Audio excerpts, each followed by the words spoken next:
মধ্যে কেউ থাকে নাই, সবাই চলে গেছে, আমিও কিন্তু চলে যাচ্ছি। তোমাদেরকেও একদিন বিদায় নিয়ে চলে আসতে হবে। মসজিদের মাইকে তোমাদের নামটাও একদিন এলান হয়ে যাবে।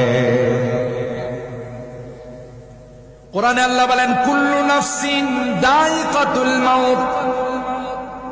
পৃথিবীর যত প্রাণী আছে সবগুলোকে একদিন মৃত্যুর পেয়ালা পান করতে হবে। মাঝে মধ্যে জিওগ্রাফিতে একটু দেখেন, শুধু মোবাইলে ঢুইকা রং তামাশা দেখেন না, জিওগ্রাফিতে ঢুইকেন। বনের রাজা সিংহ, যার দবদবায়, যার ক্ষমতায় গোটা বন, গোটা জঙ্গল থরথর করে কাঁপে। জোরে বলুন ঠিক কিনা? ওই সিংহ যখন মৃত্যু চলে আসে, বনের রাজার যখন মৃত্যু চলে আসে,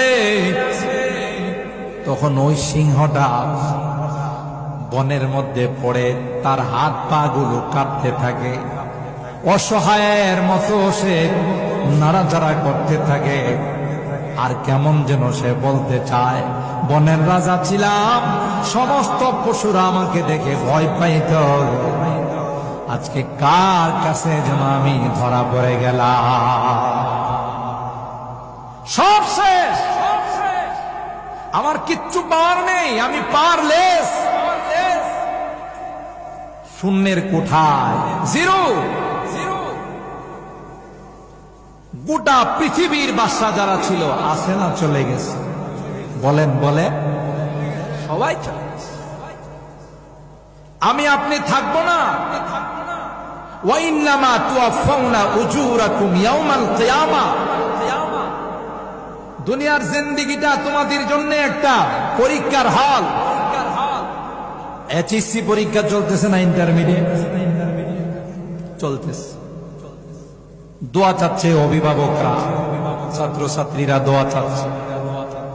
হলে পরীক্ষা দিচ্ছে হল সুপার, তিনি কিন্তু হলে ডিউটি করতেছে। মাঝে মধ্যে খাতার দিকে তাকায়া দেখে অনেক ছাত্রছাত্রী এমন উত্তর লিখতেছে প্রশ্নের সাথে তার কোনো মিল নাই, আসে না। দেখতেছে যা হা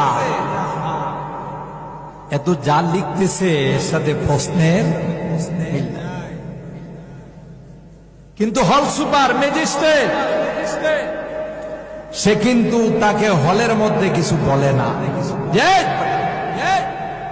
বেটি কি লিখতেছিস, এটা কি প্রশ্নতে আসে? তোর প্রশ্নের মধ্যে এটা আছে কেন? এই পাওয়ার নাই। হলের মধ্যে স্বাধীনতা দেওয়া আছে,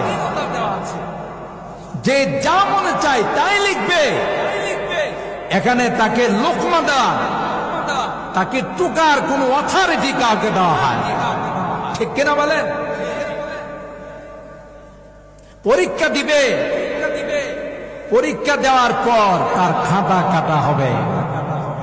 স্যাররা, এই স্টুডেন্টস যারা, তাদের খাতাগুলো দেখবে, কাটবে। এরপরে একটা সময় ফলাফল